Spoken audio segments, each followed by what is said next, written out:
Queridos hermanos y hermanas, el Evangelio de este segundo domingo de Adviento nos habla de Juan Bautista, el profeta que anunció y preparó la llegada de Jesús. Juan era un hombre austero que vivía pobremente en el desierto.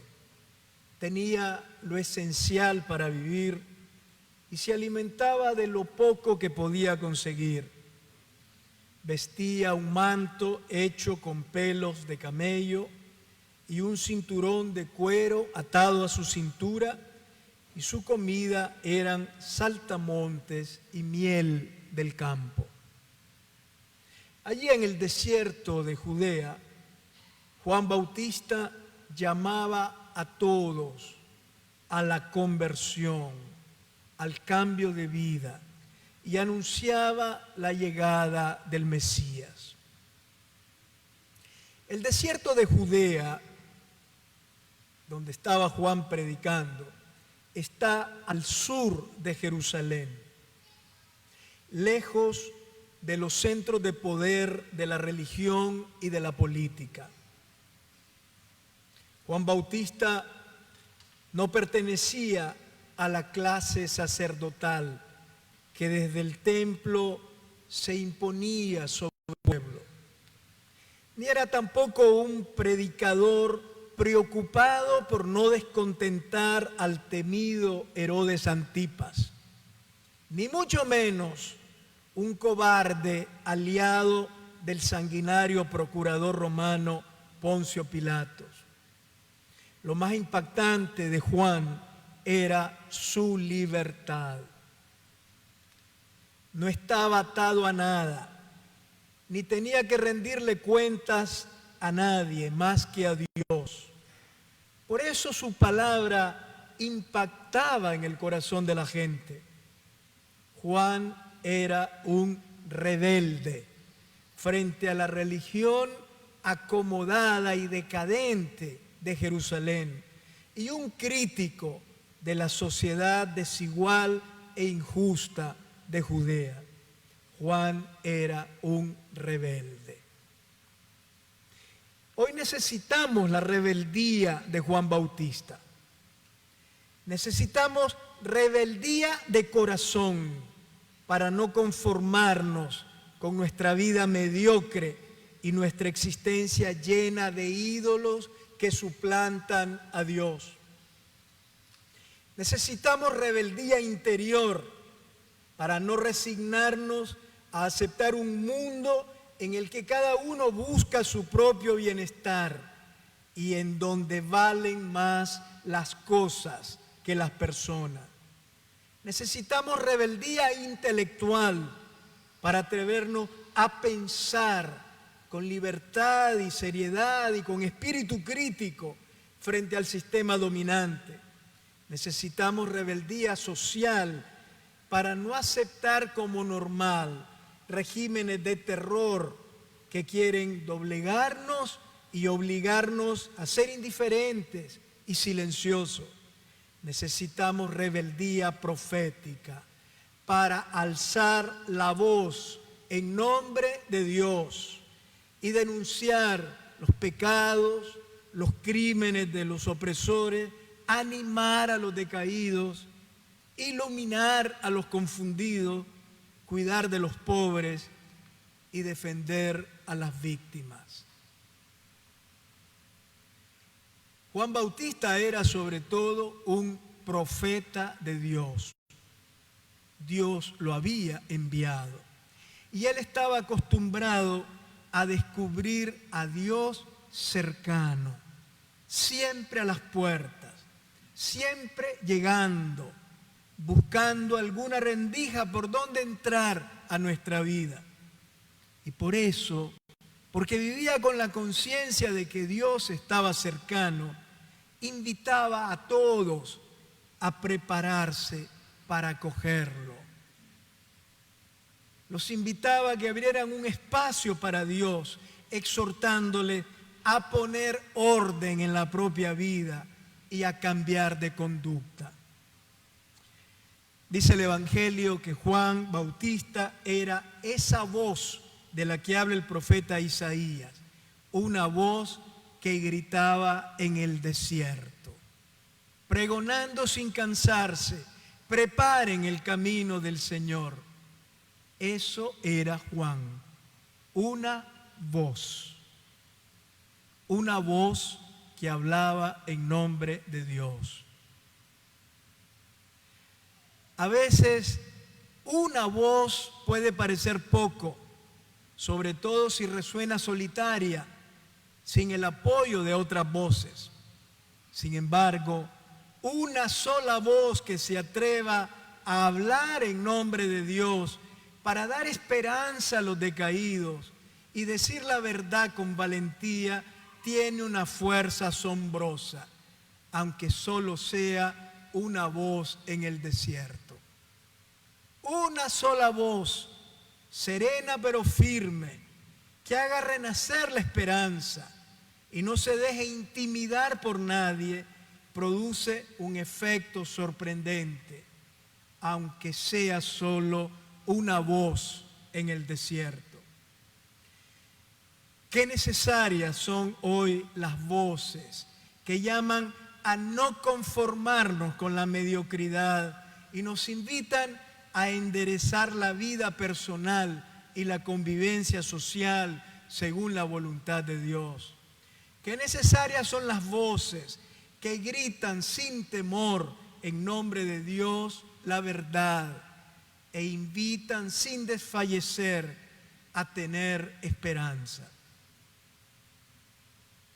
Como hemos escuchado en el Evangelio de hoy, como dijo el Papa hoy en el Ángelus, la predicación de Juan Bautista era fuerte. Puede asustar.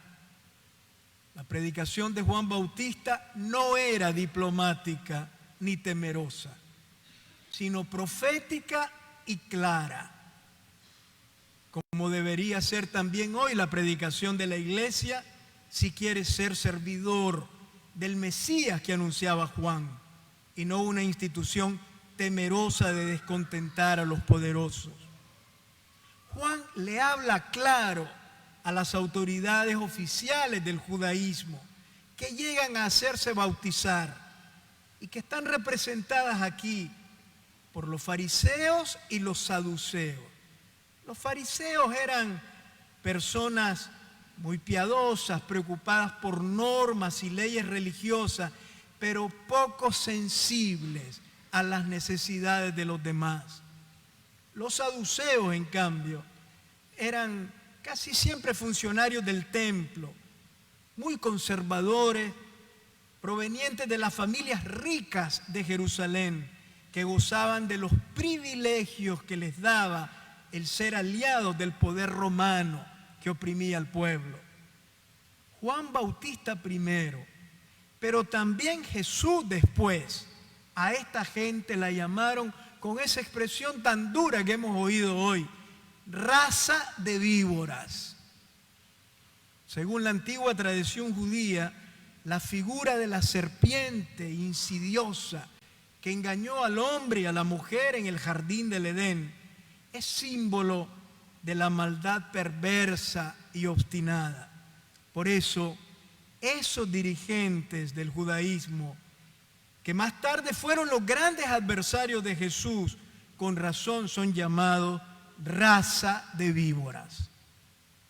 Porque la religión que se sirve de Dios para gozar de privilegio, que se desentiende de la dignidad humana, que ignora el dolor de los pobres y se arrastra temerosa entre los poderosos del mundo, es una raza de víboras. Los poderosos políticos, los poderes de este mundo, que enarbolan la mentira con cinismo, manipulan la religión para sus propios intereses, que se endiosan con altanería y se imponen con crueldad sobre el pueblo, también son raza de víboras. Dice el Evangelio que muchos venían donde Juan para ser bautizados por él en el río Jordán, reconociendo públicamente sus pecados. La voz de Juan Bautista también a nosotros nos invita hoy, a las puertas de la fiesta de Navidad, a revisar nuestra vida con seriedad y con humildad. El mensaje de Juan era muy simple: va a lo esencial, cambien de vida, enderecen sus caminos, sigan los caminos del Señor, no los de ustedes ni los del mal, conviértanse.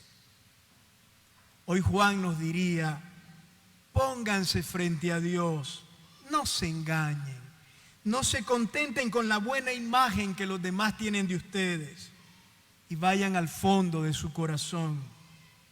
Encaren sus pecados ocultos, reconozcan lo falso y lo inmoral que hay en su vida. Reconozcan con humildad su vida doble, sus ambiciones inconfesables, sus egoísmos y mentiras. Reconozcan sus pecados y conviértanse acogiendo al Señor. Eso nos diría hoy Juan Bautista, el profeta del desierto que preparó la llegada inminente del Mesías. La voz de Juan resuena vigoroso todavía hoy, porque él estaba animado de una gran esperanza y decía: es que detrás de mí viene uno que es más fuerte que yo. Y aquí está toda la fuerza del Bautista, en ese más fuerte que él que estaba por llegar. El que llegó después de Juan fue Jesús. Él es el más fuerte. Jesús es más fuerte que Juan, pues no necesita del agua del Jordán para darnos la vida. Le basta sumergirnos en el agua vivificante de su Espíritu. Jesús es el más fuerte porque dejó la vida austera del desierto junto a Juan y se dedicó a hacer gestos de bondad que el Bautista nunca había hecho. Jesús es el más fuerte que llega porque no nos ha condenado, sino que nos ha amado hasta el extremo. Jesús es el más fuerte porque hizo nacer unas esperanzas tan grandes que ni siquiera la muerte en la cruz pudieron marchitar. Jesús es el más fuerte porque encarna la ternura, la compasión y la misericordia de Dios. Jesús es el más fuerte porque a pesar de todo siempre nos sale al encuentro, nos conoce, nos perdona y nos llama desde dentro del corazón.